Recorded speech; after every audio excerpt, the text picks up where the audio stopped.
একটি ঘরের দরজার বাইরে থেকে তালা লাগিয়ে চারপাশে পেট্রোল ঢেলে আগুন দেওয়া, এটা নিছক সহিংসতা নয়, এটা পরিকল্পিত নিষ্ঠুরতা। আর সেই নিষ্ঠুরতার প্রথম শিকার হলো একটি শিশু, যে রাজনীতি বোঝে না, ক্ষমতা বোঝে না, রাষ্ট্র বোঝে না, কিন্তু রাষ্ট্র তার ঘরে ঢুকে তাকে পুড়িয়ে মারে। এই মৃত্যু আমাদের কেবল শোকাহত করে না, এটি আমাদের রাজনৈতিক বিবেকের সামনে আয়না ধরেও দাঁড় করায়। এই ঘটনাটি আমাদের আবারও প্রশ্নের মুখোমুখি দাঁড় করায়, বাংলাদেশ আসলে কোন দিকে যাচ্ছে? একটি রাজনৈতিক হত্যাকাণ্ডের পর গোটা দেশ জুড়ে যে তাণ্ডব, অগ্নিসংযোগ, হামলা, ভাঙচুর, লাশ, ভয় আর প্রতিশোধের রাজনীতি ছড়িয়ে পড়েছে, তা কি কেবল আবেগের বিস্ফোরণ, নাকি এটি দীর্ঘদিন ধরে জমে থাকা এক গভীর কাঠামোগত সংকটের বহিঃপ্রকাশ? আমরা কি এমন এক জায়গায় পৌঁছে গেছি যেখানে সহিংসতা এখন আর ব্যতিক্রম নয়, বরং রাজনৈতিক প্রকাশের একটি স্বীকৃত পদ্ধতি হয়ে উঠছে? লক্ষ্মীপুরের শিশুটির মৃত্যু সেই শূন্যতার সবচেয়ে ভয়াবহ পরিণতি। একটি রাজনৈতিক পরিচয়ের কারণে একটি পরিবারের উপর এমন বর্বর আক্রমণ হলে সেখানে প্রশ্ন ওঠে, রাষ্ট্র কোথায় ছিল? আইন শৃঙ্খলা বাহিনী পরে আসে, তদন্তের আশ্বাস দেয়, কিন্তু আগুন নেভার আগেই ঘর, জীবন, ভবিষ্যৎ সব পুড়ে যায়। এই দেরিতে আসা রাষ্ট্র, এই দায় এড়ানোর সংস্কৃতি, এই প্রশাসনিক উদাসীনতা, সব মিলিয়ে আজ রাষ্ট্র নিজেই মানুষের কাছে অনিরাপদ হয়ে উঠছে। মানুষ এখন আর নিশ্চিত নয় বিপদের সময় রাষ্ট্র তার পাশে দাঁড়াবে কিনা। আপনাদের স্বাগত জানাই আমি আমার কথা শুনবার জন্য। লক্ষ্মীপুরে 7 বছরের একটি শিশুর মৃত্যু কোনো বিচ্ছিন্ন অপরাধ নয়, কোনো দুর্ভাগ্যজনক ঘটনাও নয়, দুর্ঘটনাও নয়। এটি আজকের বাংলাদেশের রাজনৈতিক ও সামাজিক বাস্তবতার এক নির্মম প্রতীক। একজন ছাত্র নেতার মৃত্যু, তার বিচার দাবি, এগুলো গণতান্ত্রিক সমাজে স্বাভাবিক। কিন্তু সেই দাবির নামে সংবাদপত্রে আগুন, সাংস্কৃতিক প্রতিষ্ঠানে হামলা, সংখ্যালঘুদের হত্যা, কূটনৈতিক স্থাপনায় আক্রমণ, রাজনৈতিক প্রতিপক্ষের বাড়ি পুড়িয়ে দেয়া, এসব কখনোই গণতন্ত্রের ভাষা হতে পারে না। এগুলো রাষ্ট্র ভাঙার ভাষা, সমাজকে বিভক্ত করবার ভাষা, ভবিষ্যৎকে অনিশ্চিত করবার ভাষা। এখানে সবচেয়ে ভয়াবহ বিষয় হলো, সহিংসতা এখন আর একটি নির্দিষ্ট গোষ্ঠীর মধ্যে সীমাবদ্ধ নেই। এটি ক্রমে একটি সর্বগ্রাসী প্রবণতায় পরিণত হয়েছে, যেখানে ক্ষোভ, গুজব আর উস্কানি একে অপরকে শক্তি যোগাচ্ছে। এই সহিংসতার চরিত্র বহুমাত্রিক। কোথাও রাজনৈতিক প্রতিশোধ, কোথাও ধর্মীয় উস্কানি, কোথাও তথাকথিত জাতীয়তাবাদী আবেগ, কোথাও পরিকল্পিত নাশকতা। এই সবগুলো স্রোত একসঙ্গে মিলিত হয়ে যে চিত্র তৈরি করছে, তা একটি বিপজ্জনক শূন্যতার ইঙ্গিত দেয়। রাষ্ট্রীয় নিয়ন্ত্রণের শূন্যতা, নৈতিক কর্তৃত্বের শূন্যতা এবং রাজনৈতিক দায়বদ্ধতার শূন্যতা। এই শূন্যতাই আজকের বাংলাদেশের সবচেয়ে বড় সংকট, যেখানে রাষ্ট্র ক্রমে প্রতিক্রিয়াশীল হয়ে উঠছে, দিক নির্দেশনাহীন হয়ে পড়ছে। লক্ষ্মীপুরের শিশুটির মৃত্যু সেই শূন্যতার সবচেয়ে ভয়াবহ পরিণতি। একটি রাজনৈতিক পরিচয়ের কারণে একটি পরিবারের উপর এমন বর্বর আক্রমণ হলে সেখানে প্রশ্ন ওঠে, রাষ্ট্র কোথায় ছিল? আইন শৃঙ্খলা বাহিনী পরে আসে, তদন্তের আশ্বাস দেয়, কিন্তু আগুন নেভার আগেই ঘর, জীবন, ভবিষ্যৎ সব পুড়ে যায়। এই দেরিতে আসা রাষ্ট্র, এই দায় এড়ানোর সংস্কৃতি, এই প্রশাসনিক উদাসীনতা, সব মিলিয়ে আজ রাষ্ট্র নিজেই মানুষের কাছে অনিরাপদ হয়ে উঠছে।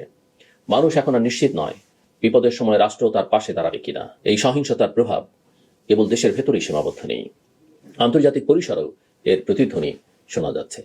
বাংলাদেশ এখন আর কেবল একটি অভ্যন্তরীণ রাজনৈতিক সংকটের মধ্য দিয়ে যাচ্ছে না, এটি একটি আঞ্চলিক ও বৈশ্বিক উদ্বেগের বিষয়ে পরিণত হয়েছে। কারণ দক্ষিণ এশিয়ায় অস্থিতিশীলতা কখনোই সীমান্তের মধ্যে আটকে থাকে না। নির্বাচন সামনে রেখে এই সহিংসতা আরও বিপজ্জনক হয়ে উঠছে, কারণ সহিংসতা কখনোই অবাধ, সুষ্ঠু ও গ্রহণযোগ্য নির্বাচনের পরিবেশ তৈরি করে না, বরং এটি নির্বাচনকে প্রশ্নবিদ্ধ করবার, বিলম্বিত করবার বা অকার্যকর করবার সবচেয়ে কার্যকর হাতিয়ার। বাংলাদেশের ইতিহাস আমাদের বারবার সতর্ক করেছে, যখন রাজনীতি নৈতিক সীমা হারায়, তখন সহিংসতা নিয়ন্ত্রণহীন হয়, তখন কোনো দলই নিরাপদ থাকে না, কোনো মতই সুরক্ষিত থাকে না, কোনো প্রতিষ্ঠানই অক্ষত থাকে না। আর যারা ভাবছে এই আগুন কেবল প্রতিপক্ষকে পোড়াবে, তারা ভয়ঙ্কর ভুল করছে। আগুন কখনো দল চেনে না, পরিচয় বোঝে না। আগুন শেষ পর্যন্ত সবাইকে গ্রাস করে, এবং সবচেয়ে আগে গ্রাস করে নিরীহ মানুষকে, শিশু, নারী, সংখ্যালঘু, সাধারণ নাগরিককে। আরেকটি গভীর সংকট এখানে স্পষ্ট, সহিংসতার ভাষা ক্রমে স্বাভাবিক হয়ে যাচ্ছে। হত্যা, আগুন, ভাঙচুর, এসব যেন রাজনৈতিক কথোপকথনের বিকল্প হচ্ছে। যুক্তির জায়গায় লাঠি, বিতর্কের জায়গায় পেট্রোল, মতবিরোধের জায়গায় আগুন। এই প্রবণতা গণতন্ত্রের জন্য আত্মঘাতী, কারণ যেখানে যুক্তি হারায় সেখানে সহাবস্থান অসম্ভব হয়ে ওঠে, আর সহাবস্থান ভেঙে পড়লেই রাষ্ট্র ভেঙে পড়ার পথ তৈরি হয়। এই বাস্তবতায় সবচেয়ে জরুরি বিষয় হলো সংযম, দায়িত্ববোধ এবং স্পষ্ট নৈতিক অবস্থান। সহিংসতার বিরুদ্ধে অবস্থান হতে হবে নিঃশর্ত। কে শুরু করেছে, কে লাভবান হবে, এই হিসেবের আগে মানবিকতা থাকতে হবে।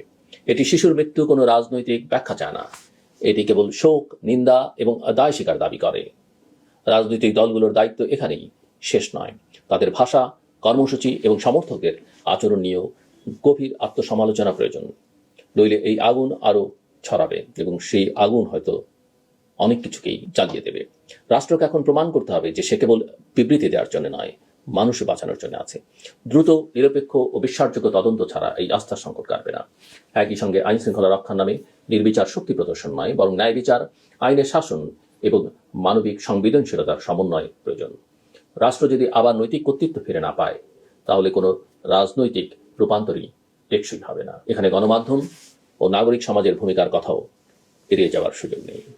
ভয় ও হামলার মধ্যেও সত্য বলবার সাহস না থাকলে সমাজ অন্ধকারে ডুবে যায়। একই সঙ্গে নাগরিকদেরও ভাবতে হবে, আমরা কি নীরব দর্শক হয়ে থাকবো, নাকি সহিংসতার বিরুদ্ধে ন্যূনতম নৈতিক প্রতিবাদ জানাবো। ইতিহাস বলে, নীরবতা অনেক সময় অপরাধের সহযোগী হয়ে ওঠে। বাংলাদেশে বহুবার অস্থির সময় পার করেছে, কিন্তু প্রতিবারই দেশ টিকে গেছে তখনই যখন সহিংসতার বিরুদ্ধে একটি নৈতিক ঐকমত্য তৈরি হয়েছে। আর সেই ঐকমত্য আবার প্রয়োজন রাজনৈতিক দল, নাগরিক সমাজ, গণমাধ্যম এবং সাধারণ মানুষের মধ্যে। নইলে লক্ষ্মীপুরের সেই শিশুর মৃত্যু শুধু একটি পরিবারের ট্র্যাজেডি হয়ে থাকবে না, তা হয়ে উঠবে একটি রাষ্ট্রের ব্যর্থতার প্রতীক, যা আমরা ভবিষ্যৎ প্রজন্মের কাছে ব্যাখ্যা করতে পারবো না। এই দেশ আর আগুন চায় না, এই দেশ আর লাশ চায় না।